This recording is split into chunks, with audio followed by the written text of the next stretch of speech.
ಪಂಚರಾಜ್ಯಗಳ ನಿನ್ನೆಯ ಫಲಿತಾಂಶದ ವಿಶ್ಲೇಷಣೆಯನ್ನು ನಾವು ಮಾಡ್ತಾ ಇದ್ವಿ. ನಮ್ಮ ಜೊತೆಗೆ ಕಾಂಗ್ರೆಸ್ ವಕ್ತಾರ ನಾಗರಾಜ್ ಯಾದವ್ ಅವರು ಇದ್ದಾರೆ.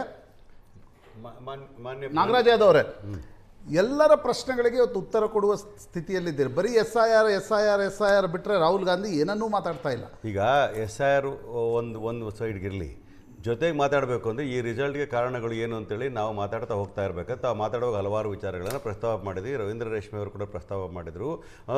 ಡಿಪಾರ್ಟ್ಮೆಂಟ್ಸು ಯಾವುದು ಗೌರ್ಮೆಂಟಲ್ ಏಜೆನ್ಸೀಸ್ ಇರ್ತದೆ, ಸೆಂಟ್ರಲ್ ಗೌರ್ಮೆಂಟ್ ಇರ್ಬೋದು, ಸ್ಟೇಟ್ ಗೌರ್ಮೆಂಟ್, ಅವೆಲ್ಲ ಇರ್ತಕ್ಕಂಥದ್ದು ತೋರಿಕೆಗೆ ಇರ್ತಕ್ಕಂಥದ್ದಲ್ಲ. ಅದನ್ನ ಸರಿಯಾದ ಸಮಯ ಸರಿಯಾಗಿ ಉಪಯೋಗಿಸ್ಕೋಬೇಕು ಅನ್ನೋ ವಿಚಾರಗಳು ಹೇಳಿದ್ರಿ. ಸರಿಯಾಗಿ ಉಪಯೋಗಿಸ್ಕೊಂಡಿದ್ದೆ ಆದರೆ ಯಾರೂ ಕೂಡ ಆಕ್ಷೇಪ ವ್ಯಕ್ತಪಡಿಸ್ತಾ ಇರಲಿಲ್ಲ. ಆದರೆ ನೀವು ಸೆಂಟ್ರಲ್ ಏಜೆನ್ಸಿಗಳಾಗಿರ್ತಕ್ಕಂಥ CBI ಇರ್ಬೋದು, ED ಇರ್ಬೋದು, ಅಥವಾ ಎಲೆಕ್ಷನ್ ಕಮಿಷನ್ ಇರ್ಬೋದು, ಇವೆಲ್ಲವನ್ನೂ ಕೂಡ ನಿಮ್ಮನ್ನು ಮೂಗಿನೇರಿಗೆ ಮಾಡ್ಕೊಂಡು ಹೋಗ್ತಕ್ಕಂಥ ಪ್ರಶ್ನೆ ಮಾಡ್ತಕ್ಕಂಥ ಮ್ಯಾಟರ್. ಅಲ್ಲಿಂದ ಬರ್ತೀವಿ. ಅದನ್ನ ಪ್ರಶ್ನೆ ಮಾಡಿ ಸುಪ್ರೀಂ ಕೋರ್ಟ್ಗಳು ಹೋದ ನಂತರ ಯಾವ ಮಟ್ಟಿಗೆ ನನ್ನ 40 ವರ್ಷ ಅನುಭವದಲ್ಲಿ ಮೊದಲನೇ ಬಾರಿಗೆ ಒಂದು 150 ಡಿಸ್ಟ್ರಿಕ್ಟ್ ಜಡ್ಜ್ಗಳನ್ನ ಇದಕ್ಕೆ ವೋಟರ್ ಲಿಸ್ಟ್ ವಿಚಾರಕ್ಕೆ ಅಲಾಟ್ ಮಾಡಿಕೊಂಡು ಇಲ್ಲ ಅಂತ ಹೇಳಿಲ್ಲ. ಯಾವ ಒಂದು ನಿಮಿಷ ಸರ್, ನಾನು ಹೇಳ್ತಾ ಇರೋದು ಸುಪ್ರೀಂ ಕೋರ್ಟ್ ಮಾಡಿದ ಕೆಲಸಗಳನ್ನ ನಾನು ಸ್ವಾಗತ ಮಾಡ್ತೇನೆ. ಯಾವ ಪರಿಸ್ಥಿತಿಗೆ ಬಂದಿದ್ದೀವಿ ಅಂತಂದ್ರೆ SIR ಪ್ರಕ್ರಿಯೆ ಬಗ್ಗೆ ತಮಿಳುನಾಡಿನಲ್ಲಿ ಆಕ್ಷೇಪ ಇಲ್ಲ. ಸರ್ ನಾನು ಮುಗಿಸ್ಬಿಡ್ತೀನಿ ಸರ್. ತುಂಬಾ ವಿಚಾರಗಳನ್ನ ಮಾತಾಡಿದ್ದೇವೆ.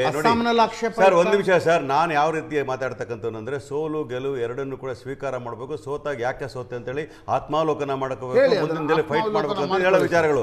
ಇವತ್ತು ವೆಸ್ಟ್ ಬೆಂಗಾಲ್ ಬಗ್ಗೆ ಮಾತಾಡಬೇಕು ಅಂತಂದ್ರೆ ಅಷ್ಟೊಂದು ವೈಲೆನ್ಸ್ ಆಗ್ತಾ ಇದೆ ಅಂತ ವಿಚಾರಗಳು ಹೇಳ್ತಾರೆ. ಒಂದ್ ಸೈಡಿಂದ ಆಗ್ತದಾ? ರಾಜ್ಯ ಸರ್ಕಾರಕ್ಕೆ ಅವ್ರ ಕೆಟ್ಟ ಹೆಸರು ತಗೊಳ್ಳಿಕ್ಕೋಸ್ಕರ ಅವರೇ ಮಾಡಿಸ್ತಕ್ಕಂಥ ಕೆಲಸಗಳ ಅಲ್ಲಿ ಆಗ್ತಾ ಇರ್ತಕ್ಕಂಥದ್ದು. ಭಾರತ ದೇಶದಲ್ಲಿ ಇರ್ತಕ್ಕಂಥ ಒಂದನ್ನ ಚೆನ್ನಾಗಿ BJP ಅರ್ಥ ಮಾಡ್ಕೊಂಡಿರಿ ಅಂತಂದ್ರೆ ಭಾವನಾತ್ಮಕ ವಿಚಾರಗಳನ್ನು ಚುನಾವಣೆ ಗೆದ್ದಿರ್ತಕ್ಕಂಥದ್ದು, ಪೋಲರೈಸ್ ಮಾಡ್ಕೊಂಡಿರ್ತಕ್ಕಂಥದ್ದು, ಕಣ್ಣಾರೆ ನೋಡಿರ್ತಕ್ಕಂಥ ವಿಚಾರಗಳು. ಅದು ಬಾಬ್ರಿ ಮಸ್ಜಿದ್ ಇಂದ ಹಿಡಿದು ಅಥವಾ ಇವತ್ತಿನವರು ನಡೆದ ವಿಚಾರಗಳು ಯಾವುದೇ ಇದ್ರೂ ಕೂಡ ಬಾಂಗ್ಲಾದೇಶ ವಲಸೆ. ಒಂದು ನಿಮಿಷ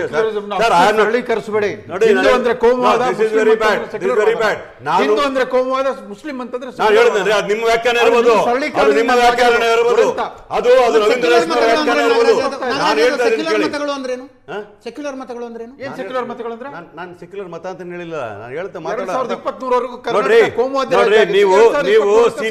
ನೀವು ಒಂದು ಸೀನಿಯರ್ ರಿಪೋರ್ಟರ್ ಆಗಿ ನೀವು ಯಾವ್ದೋ ಪೊಲಿಟಿಕಲ್ ವಕ್ತಾರ ಅಂತ ಮಾತಾಡಕ್ ಹೋಗ್ಬೇಡಿ.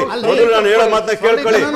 ಈ ದೇಶದಲ್ಲಿ ಕೇಳಿ ಸರ್, ಈ ಚುನಾವಣೆಗಳು ಕರ್ನಾಟಕ ರಾಜ್ಯ ಅಲ್ಲ, ಇಡೀ ದೇಶದಲ್ಲಿ ಇರ್ತಕ್ಕಂಥ ಏನ್ ಗೊತ್ತ ಅರ್ಥ ಮಾಡ್ಕೊಂಡಿರೋದು, ಭಾವನಾತ್ಮಕ ವಿಚಾರಗಳಿಂದ ಪೋಲರೈಸೇಷನ್ ಮಾಡ್ತಕ್ಕಂಥದ್ದು ಸಕ್ಸಸ್ಫುಲ್ ಏನಾದ್ರು ಕಂಡಿದ್ರೆ ಅದು BJP ಪಕ್ಷದವರು ಅಂತ ಮಾತು ಹೇಳ್ತಾ ಇದ್ದೀವಿ.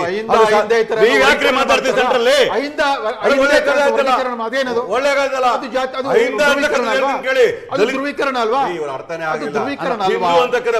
ನಾಗರಾಜ್ ಯಾದವ್ ನಿಮ್ಮ ವ್ಯಾಖ್ಯಾನಗಳು ನಿಮಗೆ ನಿಮ್ಮ ವ್ಯಾಖ್ಯಾನಗಳು ನಿಮಗೆ ಪ್ರೀತಿ.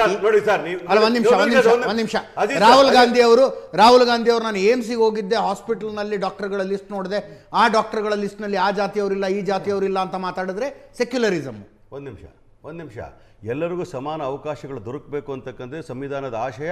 That is the real spirit of the constitution ಅಂತ ಮಾತು ಹೇಳ್ತೀನಿ. ಅದನ್ನು ಅವ್ರು ಪ್ರತಿಪಾದನೆ ಮಾಡ್ತಾರೆ. ಅದು ಕೋಮುವಾದ ಮತ್ತು ಸೆಕ್ಯುಲರ್ ಅಂತ ಅಲ್ಲ.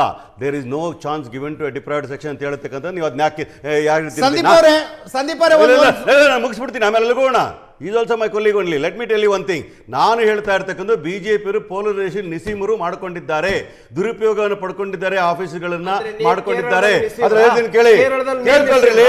ನಾನು ಹೇಳ್ತಾ ಇರ್ತಕ್ಕಂಥ ಅಂದ್ರೆ ಬಾಂಗ್ಲಾದೇಶದ ಬಾರ್ಡರ್ ಅಲ್ಲಿ ಇರ್ತಕ್ಕಂಥ ವೆಸ್ಟ್ ಬೆಂಗಾಲ್ ವಿಚಾರ ಬಂದಾಗ ನುಸುಳುಕೋರರ ವಿಚಾರದಲ್ಲಿ ಅವ್ರು ಎಲ್ಲೋ ಒಂದ್ ಕಡೆ ವೆಸ್ಟ್ ಬೆಂಗಾಲ್ ಅಲ್ಲಿ ಮಮತಾ ಬ್ಯಾನರ್ಜಿ ಅಧಿಕಾರದಲ್ಲಿದ್ರೆ ಅವ್ರು ಎಲ್ಲಿ ಭಾರತವೇ ಸೇಫ್ ಇರಲ್ಲ ಅನ್ನೋ ಮಟ್ಟಕ್ಕೆ ಮಾತಾಡ್ತಕ್ಕಂಥ ಭಾವನಾತ್ಮಕ ವಿಚಾರ ಇಟ್ಕೊಂಡು ಚುನಾವಣೆ ಮಾಡ್ತಾರಲ್ಲ, ಅದು ತಪ್ಪು. ನೀವು ಅಭಿವೃದ್ಧಿ ವಿಚಾರದಲ್ಲಿ ಅಥವಾ ಅವರ ಆಡಳಿತದ ವೈಫಲ್ಯಗಳನ್ನು ನೀವು ಜನಗಳ ಮುಂದೆ ಇಟ್ಟು ಮಾತಾಡಿದ್ದೆ ಆದ್ರೆ ಖಂಡಿತವಾಗ್ಲೂ ಕೂಡ ಒಪ್ಕೊಳ್ತಾ ಇದ್ದೆ. ಆದ್ರೆ ನೀವೇನ್ ಮಾಡಿದ್ದೇನು ವಿಚಾರಗಳಿಲ್ಲ ಅಂತಂದ್ರೆ ಅಲ್ಲಿ ಮುಸಲ್ಮಾನರು ಬೇರೆ ಕಡೆಯಿಂದ ಬಂದ್ಬಿಟ್ಟಿದ್ದಾರೆ, ಅಲ್ಲಿ ಮುಸಲ್ಮಾನರು ಹೀಗ್ ಮಾಡ್ತಾರೆ, ಮುಸಲ್ಮಾನರು ಹಂಗ್ ಮಾಡ್ತಾರೆ ಅಂತ ಹೇಳಿ ನೀವು ಕೇವಲ ಹಿಂದೂ